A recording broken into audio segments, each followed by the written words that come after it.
Hey creative friends, welcome to my channel. Today is Sunday, and you know that Sunday is product review day for me if I have a product to review, and today I do have a product to review.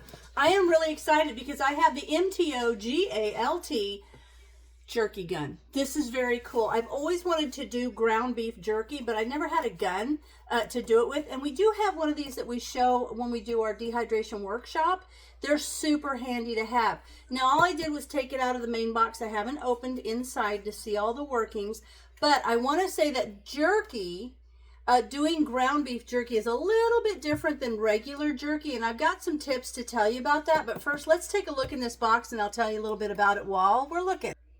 Okay, before we get in here, I wanted to remind you guys that ground beef jerky is different than when you just slice meat jerky, because when you have like a piece of meat, the organisms that will make you sick potentially are on the outside. That's why when you can go to a restaurant and you can have a rare steak or medium rare, because when they put the sides of the meat on the grill or they cook it, they heat that, they kill it off. Well, when they take that piece of meat and grind it into jerky, they've taken the outside and the potential organisms that are on there and ground it into the inside. That's why they tell you when you're using ground beef, always order it well done.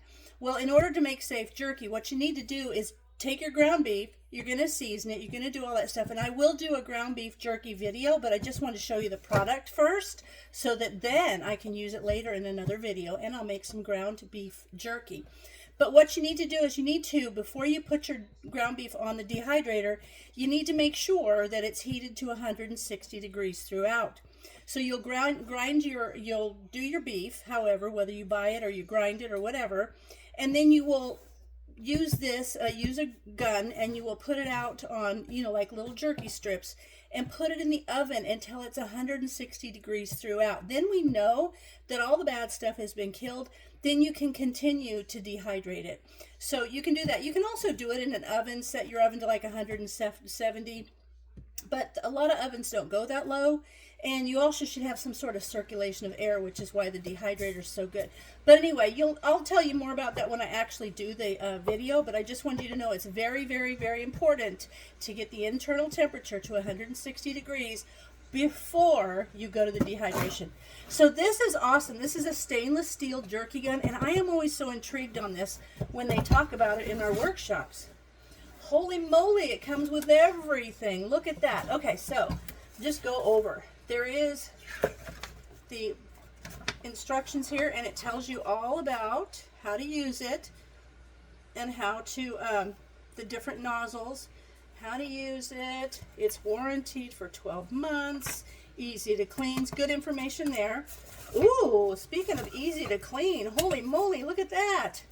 There's all kinds of brushes for that. You can really keep this clean, and that's really actually a nice brush. That's actually a really nice brush. Okay, let's look. Here's the actual dun-dun-ah. Oh my gosh, this is cool looking.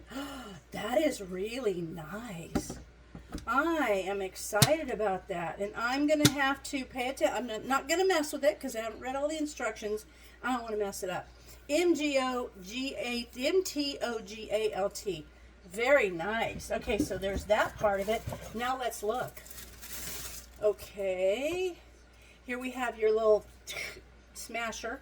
I think that's what that is. Let me get the get the technical term. This is, oh, it doesn't have it on here. Anyway, there's this. I don't know the name of it, but you got to use that. And then here's the one, oh, there's for your different sizes. See there? There's for the different sizes. If you want to make like the round, kind of like you would like a pepperoni stick, that's what you would use these for. I'm going to have to read the directions. I haven't yet. Look at that. That's for your two-sided, your two strips. That's nice. Here is, ooh, this is if you want to do two of the little jerky strips. And then here is your classic jerky nozzle. So you're going to put these on. I don't know how, but I'm assuming they will go in there. And then you will use your plunger or your pusher. Somehow I'll find out the instructions here because I don't want to just guess. I need to read this. So always read your instructions. But we're going to take that apart. We're going to put in the masher. Right here it shows you to press your thumb on there and pull that out. Load the meat in there, and then you're going to put your masher and you're going to press it through there. squeeze the handheld and release for the perfect beef jerky. So there you have nozzle one. We'll make this one here. We'll make the smaller. This one is another one that will make a bigger, the bigger and smaller jerky like stick. And then there's this one which will make two. And then there's this one, which is this one here, and it will make the kind of the wider piece. And then here's the one that's just the more solid piece. That one will do, oh, I'm sorry, that one will do two, and this one will do the wider piece. So there you go. There's that one. And then there's this one.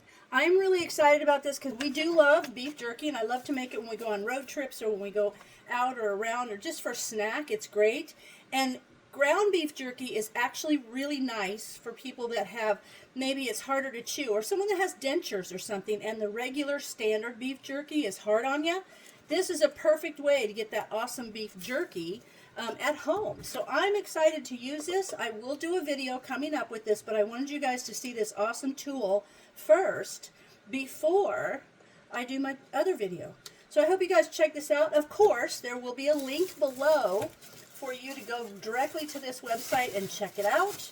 And I hope you do. And if you are a jerky connoisseur and you make awesome jerky, or you have any seasonings or kind of blends that you use for ground beef jerky, I would love to know about them, because I think this is going to be fun. And I love the fact that I could just get like a pound and just do a pound worth. I don't have to do some huge amount of jerky with this. So that is awesome too. So I hope you guys check it out. And like I said, if you got any tips and tricks, let me know. And as always, thanks for watching, and I'll see you in my next video.